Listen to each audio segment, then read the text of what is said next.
Behold the massive stone arches of the Pont du Gard, a testament to ancient engineering that moved water across miles without a single mechanical pump. Before these monuments existed, life was a struggle. For the ancient Romans, water was not just a convenience, it was the very pulse of civilization. While other cities fought for every drop, Rome enjoyed over 1 million liters of fresh water daily for every single citizen in its golden age. The secret was not magic, but the cold precision of mathematics. They harnessed the Earth's gravity to pull life-giving water from distant mountain springs. For thousands of years, these tunnels have remained silent guardians of a flow that never stopped, even as empires rose and fell around them. When the Roman Empire collapsed, the water stopped flowing. But Rome's population plummeted from 1 million to 20,000 as the city slowly withered away. This is the true power of these stone arches. They were not just feats of engineering, they were the essential foundation of urban human existence. But to understand how they achieved this, we must look at the most difficult technical challenge of the ancient world: maintaining the perfect slope. How do you move water across 50 miles of rugged terrain with a precision of just a few millimeters? The answer begins with the Chorobates. This was the most accurate surveying instrument of antiquity, a simple wooden frame with a water channel used to find a perfect horizontal plane. The engineers watched the water surface. If it was perfectly still, they knew they had found the level ground needed to start their calculations. The ideal slope was 1 to 500, a drop of just 2 centimeters for every 10 meters of length across the entire landscape. If the path was too steep, the water's force would destroy the pipes. If it was too flat, the water would stagnate and clog with silt. Imagine the patience required to maintain this slope through mountains and valleys, ensuring the water never moved too fast nor too slow for miles. Every millimeter mattered. A single mistake in the initial survey could mean the water would never reach the city, wasting years of labor. To bring water 50 miles from the mountains, they built 9 tunnels and 7 viaducts, all aligned with the cold precision of a machine. This was not just technical skill. It was a cold, relentless determination to bend the natural world to the absolute will of the Roman state. But what happened when they reached a deep valley? How could they keep the water high enough to reach the city's upper districts? The answer was the arch, as this elegant solution allowed them to bridge massive gaps while maintaining the precise elevation required for the gravity flow. Each stone in the arch pushes against its neighbor. This distribution of weight makes the structure incredibly strong, capable of standing for thousands of years. The keystone is the heart of the arch. Without this single wedge, the entire structure would crumble under its own massive weight and pressure. On top of these arches, the water flowed in a sealed channel, hidden from evaporation, debris, and the scorching heat of the Mediterranean summer.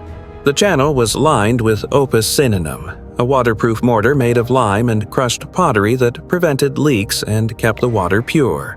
Not a single drop of cement was used to hold these massive blocks together. Gravity and precision were the only things keeping them standing.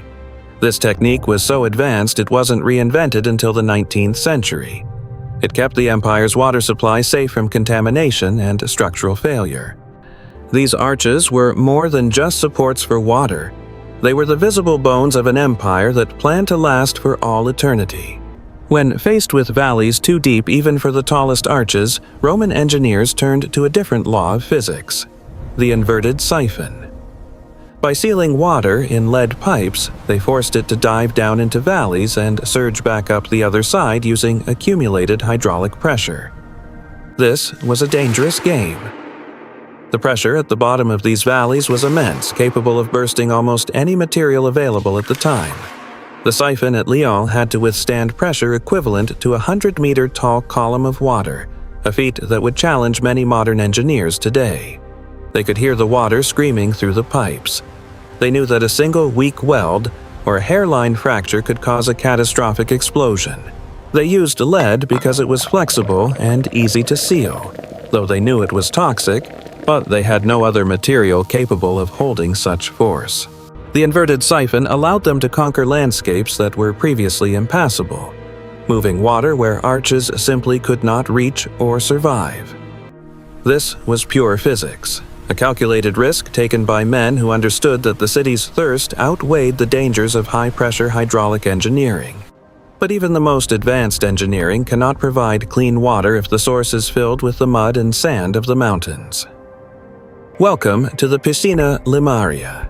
These settling tanks were the first water treatment plants in history, designed to purify the flow before it reached Rome. As the water entered the wide tank, its speed dropped. This allowed gravity to pull the suspended sand and debris down to the bottom. Only the cleanest water from the surface was allowed to continue the journey, ensuring the city's fountains remained clear and its pipes stayed unclogged. This system required constant maintenance. A specialized force of workers, known as the Aquarii, spent their lives cleaning and repairing these vital structures. The aqueducts were guarded like military installations. Tampering with the water supply was a crime punishable by death in the eyes of the emperor. Engineering was only half the battle. The other half was the tireless administration of a resource more valuable than gold or grain. By the time the water reached the city gates, it had been filtered and rested, ready to be distributed by the heart of the system. This is the Castellum Aquae, or the water castle. From here, the single massive flow was split into the arteries of the city. The pipes were set at different levels. This created a built-in priority system that favored the needs of the many over the luxury of the few. The lowest pipes supplied the public fountains. They were the most important, ensuring that every citizen had access to free, clean water at all times. The second tier supplied the public baths, the social heart of Rome, where people of all classes met to clean their bodies and minds. Only the highest pipe supplied private homes. In times of drought, this was the first line to be cut, protecting the public's survival first. This was the most complex urban infrastructure on Earth, a network of 11 aqueducts working in perfect harmony to keep 1 million people alive. Water was the great equalizer. It turned a collection of mud huts into a metropolis and a group of people into a unified community. But even the greatest machines fail without care. When the empire began to crumble, the first thing to go was the water. The barbarian invasions didn't just bring fire, they brought neglect. Without the Aquarii to maintain them, the channels began to leak and choke. By the year 500, most of Rome's aqueducts were dry. The fountains fell silent, and the baths became hollow shells of cold stone. Europe entered a 1,000-year drought of engineering. For centuries, cities became places of filth and disease as clean water became a memory. Remarkably, some survived. In Segovia, the Roman aqueduct continued to provide water for nearly 2,000 years, right up until the 1970s. Today, we study these ruins not just as history, but as lessons in sustainability and the timeless power of simple gravity-based design. The principles developed by Roman engineers are still used in every water treatment plant on the planet. Their legacy is in every tap you turn. They understood that a civilization is only as strong as its water supply. They invested in the future by building things meant to last forever. These stone giants are reminders of what human intelligence can achieve when it works in harmony with the fundamental laws of nature. They did not have electricity. They did not have computers. They only had the Earth's gravity and an unwavering faith in their own logic. Rome is once again the city of water. Its modern pipes often follow the exact same paths laid down by engineers 20 centuries ago. The spirit of the aqueducts lives on in every fountain that graces the streets of the Eternal City, connecting the past to the present. To build an aqueduct was to build a future. It was a promise that the city would thrive, grow, and remain healthy for generations. Even in their broken state, they command respect. They are the skeletons of a world that understood the true value of every single drop. Our modern world is built on the foundations they laid. Without the Roman aqueduct, the very concept of the modern city might not exist. One drop of water, moved by gravity, guided by stone, and preserved by the genius of a civilization that refused to be thirsty. We look at these stones and see more than ruins. We see the birth of urban planning and the triumph of human will over terrain. Each year, millions visit these sites, reminded that some solutions are so perfect they never truly go out of style or become obsolete.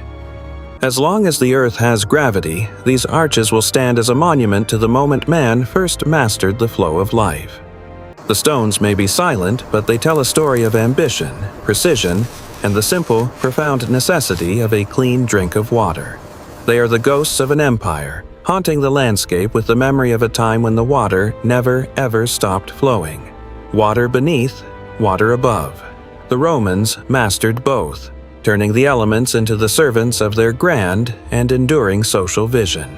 As the sun sets on the ruins, we are left with a single truth: that the most complex problems often have the simplest, most elegant solutions.